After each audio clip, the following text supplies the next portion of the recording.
Hey, everybody, welcome back to Real-Time Immigration. I'm coming to you just a couple of days after my conversation with Dana Bucin. We had a couple of audio issues at the very beginning, so I just wanted to give her a proper intro before we jump into the conversation. Dana is a partner practicing immigration and international law at Harris Beach Murtha. She advises both businesses and individuals on a wide range of immigration matters, from green cards to work visas to asylum and naturalization.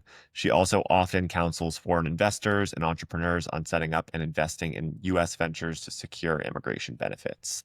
She's deeply involved in humanitarian legal work and advocacy, having represented refugees and asylum seekers from Afghanistan to Ukraine. She also leads grassroots and diplomatic efforts in support of immigrant communities. She also serves on her firm's Inclusion and Diversity Council. And my favorite part of her bio, which we'll talk about in just a minute, is Dana provides legal support in multiple languages, including English, Spanish, French, Romanian. She also speaks basic Italian, German, Hungarian, and Latin. Dana, I was saying before the podcast started that that's probably a record for the most languages spoken by an immigration attorney that we've interviewed on this podcast, and maybe all immigration attorneys. So maybe to kick it off, how did you learn all those languages? That's what I'm most curious about. Thank you. I was giggling when hearing you say that I provide the multilingual representation in all those languages, except for Latin. I promise you, never have served anyone in Latin. Fair enough. Yeah, Julius Caesar isn't looking for an O1 these days. That's right. No. I learned them because I'm originally from Romania, and growing up there until the age of 18, you either spoke multiple languages or else you couldn't get along with the people around in Europe. And so I grew up learning Romanian and Hungarian, just those two languages, and then picked up the rest during school in Romania, where they taught English and French. And then I picked up Spanish in the United States after I came to study as an F1 student in college.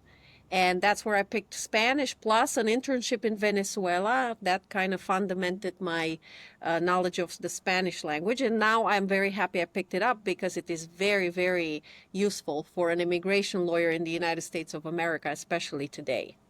Absolutely. And that's really amazing. And you sort of alluded on the next question I wanted to ask you, which is just a little bit more about your background and how you came to start practicing immigration law, what sort of drove you in that direction. And then maybe you could talk a little bit more about what you focus on in your practice today in 2025. Yeah, my personal background influenced heavily my choice of legal career. And it is very natural. It comes very natural to me to connect with immigrant audiences, first Romanian, but anybody else, and especially based on sharing the same language, if at all possible. And so that is the explanation for why I am an immigration attorney. I am in my whole practice very immigrant centric in that I take care of the immigrants' need to come to this country legally and remain in a legal status in this country and advance to U.S. citizenship. Because I'm immigrant centric, I therefore do all aspects of immigration law, not just business or employment, which are predominant in a big law firm like mine, but family based as well as humanitarian, as well as removal defense, because I strongly believe that the solution for an immigration status for any immigrant could come from any direction. It could come from the asylum side or removal defense because they're eligible for cancellation of removal, or it could come from a business visa or a perm-based green card application. So I do not discard any of these tools of immigration law. That's why for the past 20 years that I've been an immigration attorney, I've made a point of never bowing out of any part of immigration law. There is nothing under the sun in immigration law that I wouldn't handle. Appeals, litigation, everything is fair game if it helps the immigrant advance their status in the United States. And so I practice immigration law in a big law firm setting. We have over 250 lawyers at Harris Beach Murtha in the Northeast corner with 16 offices throughout Massachusetts, Connecticut, New York, New Jersey, and DC. Inside this big firm of 250 plus lawyers, we have 30 people or so, now more and growing, dedicated solely to immigration law. And so, and within this group, I handle the Hartford, Connecticut-based immigration group. And here, we make a point of being multilingual beyond the languages that only I speak. The group speaks 10 plus languages. So we serve immigrants in all these languages, and I'm looking to hire ever more staff that is multilingual because we want to serve ever more immigrant communities in their languages. And so that's the context within which I practice. That's amazing. And I think it's quite unique in the marketplace today, where over the last 10 or 15 years, a lot of immigration practices and attorneys, for good reason, have sort of specialized in just employment or even hyper specialization within employment or within family based or within asylum. And the fact that you have sort of that much higher level view of all of the different pathways that might be available for your clients, I imagine, is really to their benefit as well. In addition to being able to communicate with them in multiple languages if they speak them. Um, but I am curious because with so many pathways that in such a diverse group of clients that you're working with, especially these days in the last 6 months since the Trump administration came back into office, there is so much news and trends and new regulations and rumors to keep up on that must be one of the bottlenecks I imagine you face in your practice. But I'm curious now that I think we hit the six month mark just 2 or 3 days ago of the Trump administration. But now that we're sort of at that time period, what for you have been the 2 or 3 biggest day-to-day changes that you've had to make in your practice or in how you advise your clients compared to the last couple of years? One of the biggest differences has been in our affirmative asylum practice because affirmative asylum has switched to a policy of last in, first out, meaning that the last person to apply for affirmative asylum is about to get an interview very fast in 2 to 3 months max.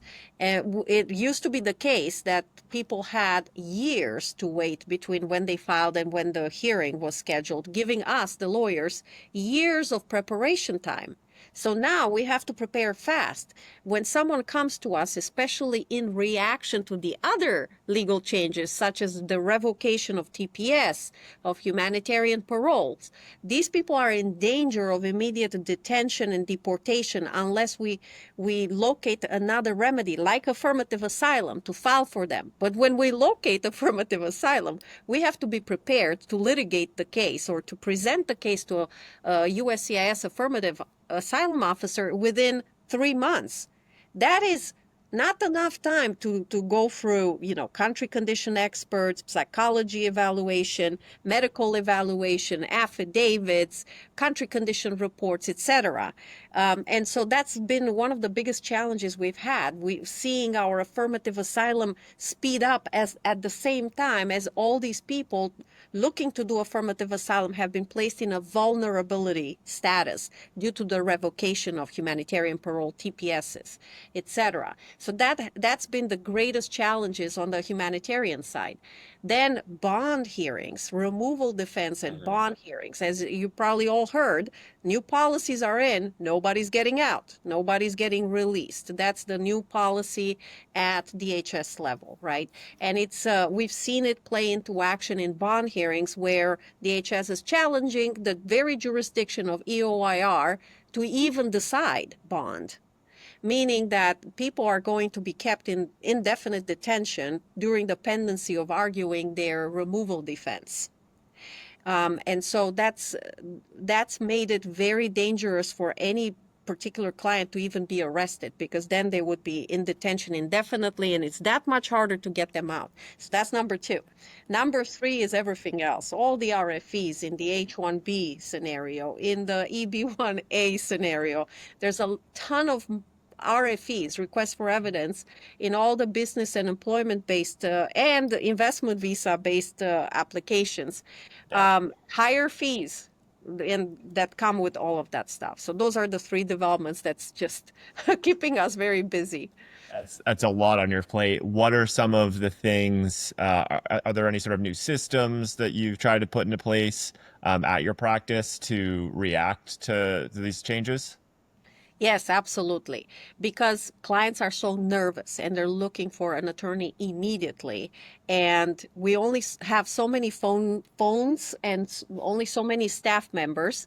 We've implemented an automated calendaring system for appointments. So when the client comes and asks for an emergency appointment or whatever appointment, a link gets generated through Calendly, which is a program I use, which does a mini intake sheet from the client and places them at a time and date, at a date and time of the client's choosing on my calendar. They could choose from my calendar whatever feels good for them, and we could automate the intake and the first appointment process that way. That's been life-saving because there's too many clients contacting us through all sorts of ways. I get Facebook Messenger. I got LinkedIn. I got email. I got phones. Everybody, all my staff is getting contacted. And what we have in common is a link that we give to all, and they schedule themselves,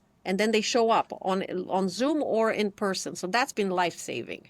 Yeah, that's a great way to streamline the case intake. It's so difficult sometimes, especially I was an immigration paralegal for years. My inbox was crazy. I know that the associates that I worked for, their inboxes were 5 or 10 times more full than mine was. And just trying to coordinate a simple meeting via email can be crazy. So those types of solutions, they seem simple, but in the day to day, they make a huge impact, not just for your practice, but also for the client experience too. So that's a great one. And Um, I want to add that we've yeah. made them multilingual, of course. Oh, So cool. they're in we have them in English, in Romanian, in Spanish, and Ukrainian, because these are the hugest communities that reach out and do not regularly speak English, so they could utilize a multilingual tool. Yeah, Yeah, and several in there who you mentioned have been impacted by some of the recent policy changes by the Trump that's right. administration. So makes total sense. You mentioned the influx in client inquiries there. Um, have has all of the news, the headlines, the rumors, and sometimes oftentimes more so than before, the realities of the impact of the Trump administration's policy changes. Has that been really like flooding your inbox and your phone lines with questions from concerned clients who maybe there's nothing that's impacting them, but you're just getting a lot more questions about what's the status of my case? My case is pending with USCIS right now. Is this new change going to impact me, et cetera, et cetera? And how are you dealing with those in particular? That's a great question. The anxiety level for all clients, no matter how legitimate the client case is through the roof. And yes, there are people who over worry and they reach out in that way, in that vein. So we do want to make sure we're responsive and that nobody goes unnoticed, but we also want to make sure we are being objective and reasonable. And when there's no cause to be concerned, we have to tell the client no cause to be concerned. But if you want a special additional consultation with Dana so that she could counsel you through your fears, that's an extra charge Yeah. if they don't calm down with the first email that says there's nothing to worry about and they want to talk to me in addition to their fixed fee, then we do charge extra for psychological control, basically, because this is managing their mental health, even when there's no reason to fear. So yes, there's been a lot of that going on. Most clients, though, understand with a simple email, nothing to worry about, and they trust us. But the ones who need extra handling, they will have to pay extra. Yeah, I understand it now. My wife and I moved to Madrid about 7 months ago. We went through the immigration process here. We had a great immigration lawyer here in Spain. But sometimes he sent us an email and be like, "Hey, nothing to worry about." We'd be like, "Yeah, no, that's great. Well, we believe you." And sometimes we'd get a little extra nervous and be like, "I don't know. Can you just tell us this on a call? Can we ask you 20 questions so you can make us feel better?" So having worked in U.S. immigration for my whole career and now going through the process in my own right, as you did in the U.S., but for me in Spain, I have a lot more empathy for the foreign national experience than I did before. Um, That's so well, interesting. refreshing to be on the other side of things. It is. It really helps you understand the experience a lot more. And I'm sure that's been a huge benefit for you throughout your career as an immigration practitioner, having come over as an F1 student, which, is one of the, especially now, we've talked about it a little before we recorded, is one of the most nerve-wracking visas to be on because you're on the clock to find a job after college, and there's all of these restrictions, and it's difficult. But Dana, the other question that I like to ask every attorney who comes on this podcast, because I think it's um, we could talk all day about the disruptions that the government creates to the immigration process for you as an immigration practitioner, but also for your clients. But putting government delays, government disruptions aside, what's the biggest internal bottleneck that you face in your firm and your practices operations? You've already mentioned sort of the foreign national communication component, so maybe you can dig into that a little bit deeper or go in a different direction if you want. But what's the biggest internal bottleneck that you face with your own firm's operations, and what do you do to sort of mitigate or address those bottlenecks? Because we're part of a bigger firm that does a lot of other areas of law outside of immigration, we need to play ball inside a bigger reputable organization. So all of our systems are not necessarily only immigration oriented. They are big law firm technologies Sure. that we have to learn how to adapt to our immigration needs. So I would say tailoring the big law firm technology system to immigration needs is one of our challenges here, but also an opportunity because big firm technologies also give you a bigger platform to do that which you want to be doing for your clients. Being in a big law firm means that you have um, extended access to more legal brain on an emergency basis. Let's just say that 30 people dedicated to immigration law at my firm is just not enough to tackle what's going to come our way, which is going to be a wave of detentions, raids and detention. If 30 people are not enough at a place with 250 lawyers, you could always find additional legal brilliant minds to help in a pinch, and that is the benefit. So it comes with pluses and minuses, but the big benefit of a big law firm is that you could tap on an emergency basis on several paralegals and lawyers who could help in a pinch if need be. Um, how do we tackle these conditions? So we've been pretty good at hiring extra staff, and I have a particular policy here, if at all possible, to we prefer people with additional multilingual languages because it's a business, almost a business necessity in our model. It gives us the opportunity to better communicate with our clients, and so the one way in which we go forward serving well our clients is by hiring a lot of staff that's multilingual. So we're staff rich. And that means that each client has an individual person that keeps talking to them and communicates with them. Nobody's ever left in the dark about their case, and they have personal handler here before they even get to me. And I just supervise everyone and make sure that the legal strategy is well set, well defined, and it's well implemented. So I have a great team. So the big secret is a great multilingual, diverse team that helps me serve the very people that are just like them. So it's immigrants serving immigrants, basically, in my team. I love that, and I want to ask you more about sort of the organizational component in a minute. But I love the intention behind that because immigration can be such a seasonal or spur of the moment surge type of industry where if the visa bulletin advances 1 month, all of a sudden there's 5 times more work than there was before. And if you don't have those intentional systems and organization in place, it could be really difficult. I've worked at 4 immigration law firms, and some are bigger, some are smaller. And when those big visa bulletin advances happen, or there's a rule change, and all of a sudden there's three times the amount of H-1B RFEs. It can be really difficult when you don't necessarily like have the staff, the training, the organization in place to react to those. So I loved that story. But back to sort of continuing this on this organizational line of conversation that we're on. I'm sure you've, like me, sat in an office or on a Zoom call with your peers, your colleagues at Harris Beach Murtha, and you're planning for the year ahead or the quarter ahead, and you're trying to come up with a new efficiency initiative, something like you just referenced to make your case flow management flow more efficiently. It might be a new technology tool, it might be a different way to, new staff or a different way to organize the team.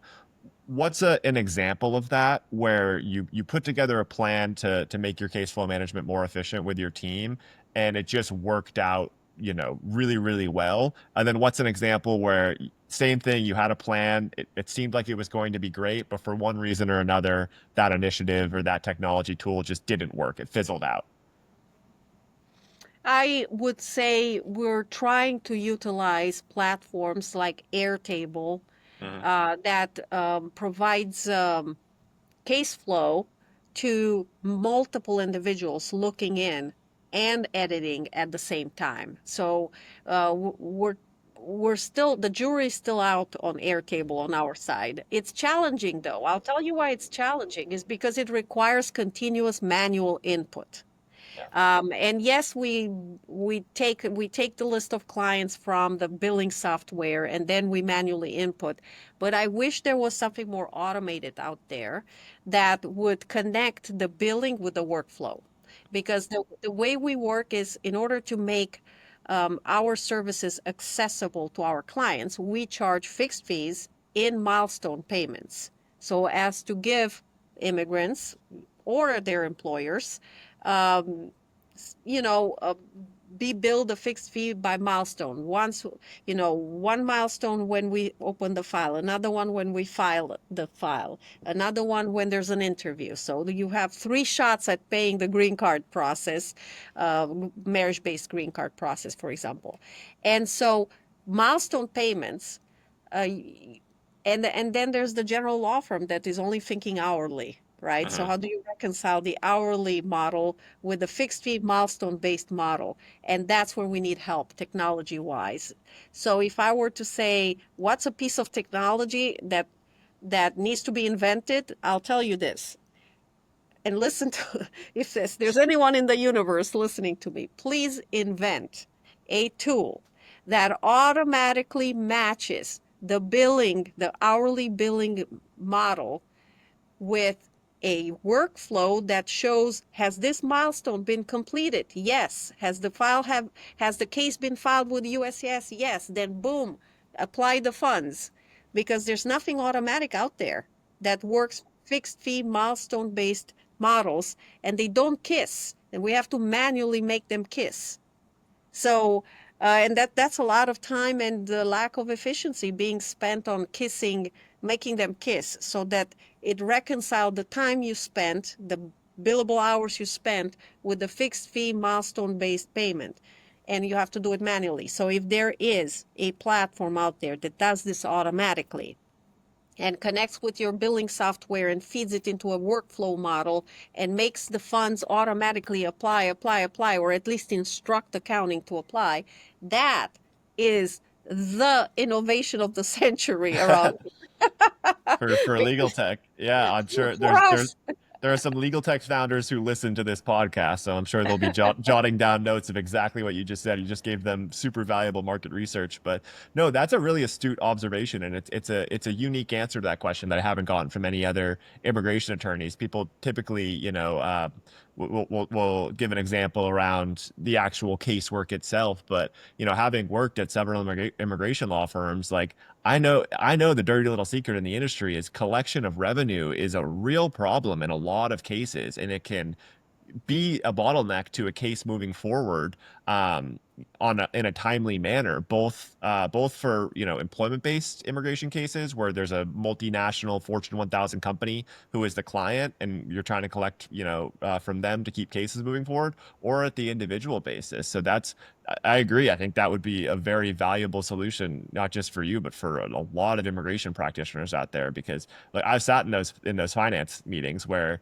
we're like, okay, we've invoiced this much, this quarter, but we've only collected 20, 30, 40% of that. That's a real issue when you're an immigration law firm. And I imagine being at a much bigger law firm, a much broader law firm, there's probably more stringent SOPs in place and expectations for those revenue milestones, especially as you mentioned, when the folks there are in the bill by the hour mindset, and immigration is really more of a fixed legal cost type model. So I really like that one. Okay, so you skipped ahead to another question I was going to ask, which was what's a technology tool you would create if you were master of the universe? But I have another one on that same note that I think I want to end it with here. Because as somebody who has gone through the U.S. immigration process yourself, you've advised, I mean, I can't even imagine thousands, tens of thousands of foreign nationals and companies on the process. Um, and you've been an astute observer of the immigration policy changes that have come with several administrations over the last couple of decades. If you were given the keys to the castle of USCIS, if you were made USCIS director this month instead of Joseph Edlow, what are the one or two policies that you would want to put into place, or the one or two process changes that you would want to put into place immediately that you think would make just immigration processing in general more efficient, more fair, more smooth for you as an immigration practitioner and also for your clients? Great question, the greatest question ever. So I would, first of all, hire enough officers and train them well enough to undertake whatever is before them. So just make sure you have enough staff. It's true of big law firms. It's true of law firms who get inundated with client requests. It must be true of governments too. When you have too many applications, and that so many applications that you're waiting 3.5 years for an I-601A to adjudicate, then you know you need to hire more officers and you need to train them well. And so, for example, I would say there should be no excuse for any government in any world to take 3.5 years to adjudicate a benefit like an I-601A hardship waiver, which is absolutely crucial to turning someone from unlawful status to a legal resident. The type of transcendental metamorphosis type of applications like the I-601A, they cannot be delayed. They can never be delayed because they are the crucial juncture at which someone comes out from the shadows and into the legal light. And if you don't do that well, you're going to keep millions of people in the shadows just because of governmental inefficiencies. So you need to focus on those crucial processes like the I-601A, I-212s, like anything that in lack of an immigration reform are the only tools available to change around someone's status. Those have to be 3 months or less. Okay, I'll take 6 months or less, but definitely not longer than 6 months, or else you are not only keeping people in the shadow, but you're exposing them to detention and deportation at whatever next administration is anti-immigrant. So that those people need to have their cases adjudicated. I don't care what application it is. If you have to take longer than 6 months to adjudicate, you're not doing your job well, you don't have enough officers. So go ahead and train more officers and train them well, because it's not just any officers and not just any training. They have to be trained to comply with the law, reasonably interpreted law, not unreasonably just say no type of attitude, right? So that is the one thing that I would do, is I would make sure any and all applications submitted to USCIS are adjudicated in less than 6 months. because we owe it to the people who pay those hefty fees now after the big, beautiful bill. Hefty fees are being paid for USCIS to perform in less than 6 months. What other things I would do? It's an attitude problem. Again, it goes into recruitment. So the attitude cannot be, how can I say no? The attitude needs to be, how can I get this case moving forward according to law in a pro-immigrant, pro-American, because it's the same thing, pro-American, pro-immigrant fashion, with reasonable interpretation of law. That has to do with the qualification of the officers, so they should be screened for fit and attitude. And any beliefs that might make them ideologues one way or the other, like on the extremes. Like they need to be reasonable people in the middle with full intent to interpret the laws reasonably and be respectful to the dignity of the applicants before them, period. So I think that would do it at USCIS level. If you ask me about immigration reform ideas, I could go on. Yeah, I know, but we both know there's unfortunately now and probably not in the near future much hope for Congress tackling this issue head on, other than raising fees, which they just did in the reconciliation bill, as you noted. Yeah, those are again, I think, both very smart, high level changes. And in theory, the 2022 fee increases that USCIS did were for a staffing increase, right? But when the Trump administration came into office, they offered early retirement to we don't know exactly how many USCIS officials. The Ombudsman's office, for example, I think there were several dozen USCIS folks who were let go. So it's going in the wrong direction of what I think you so smartly recommended in terms of staffing need. Well, Dana, this has been a really interesting conversation. You've opened my mind to a lot of things. You had probably some of the most unique answers to the questions that I've asked compared to some past interviews. So I really enjoyed it. Before we wrap up, is there anything that you have going on in the next couple of weeks or months that you want to plug for the audience? And then also let folks know where they can follow your work, reach out to you, maybe follow you on LinkedIn, things like that. There's a lot going on in our office on all areas of immigration law. Absolutely all of them. We're fighting on several fronts. The one front that is very stands out is the bond hearing front because it is affecting a lot of people in a substantial way to be subjected to indefinite detention as soon as they get arrested by ICE. So the word du jour these days is just don't get arrested. Just try not to get arrested. And by that, and this is a personal philosophy that I give to people, be proactive about legalization. There's even more that immigrant communities could do and people who care about them can do to make sure there's enough awareness being raised as to the legalization path still available. Yeah. If you thought I had good, unique ideas about technology, wait till you hear about my path to legalization. There's some unique paths that I was able to craft given current law that some people say this the first time they heard about them. But they exist. So I would say in order to legally avoid ICE arrest, the best thing one can do these days is to go to a competent immigration attorney and pick up a creative legalization path and do it now. And if you've heard being told once, twice, or 3 times by 3 different lawyers that nothing can be done, try again for the 4th lawyer until you get a path. There needs to be a path. One thing that we've noticed that when we deal with ICE directly, and they're people too, and they look at, did this person petition for anything? oh, look at this. This person had been married for 3 years to a U.S. citizen and no petition has been filed. Our job is to pick them up. So if you didn't file a petition, we're going to pick you up. The point is, file that petition.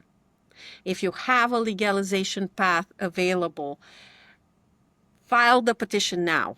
So that's what's cooking right now. We're trying to get communities to start thinking, what petition could you legally be filing right now? If you don't know what, go see a lawyer and a second lawyer and a third lawyer until someone tells you what combination of petitions can be filed for you. And sometimes it's not obvious because our unique legalization path takes 7 steps sometimes with various family members involved and people's parents who are residents or could become residents. So it's very complex but creative paths that are legally permitted these days so that that person has something on file so ICE doesn't bother with them ideally.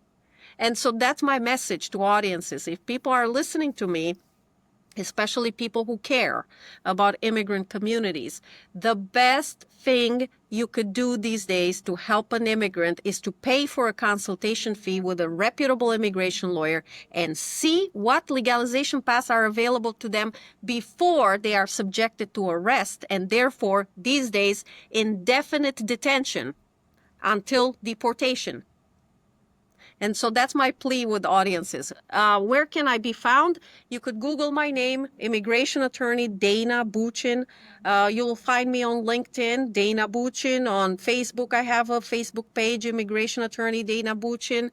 I'm everywhere. If you Google me, you will find my email, my phone number, everything. So hopefully, if I can help in 10 different languages, any member of immigrant community, anywhere on U.S. territory, because as you know, immigration is federal law. So from Hartford, Connecticut, we could help anywhere in the U.S.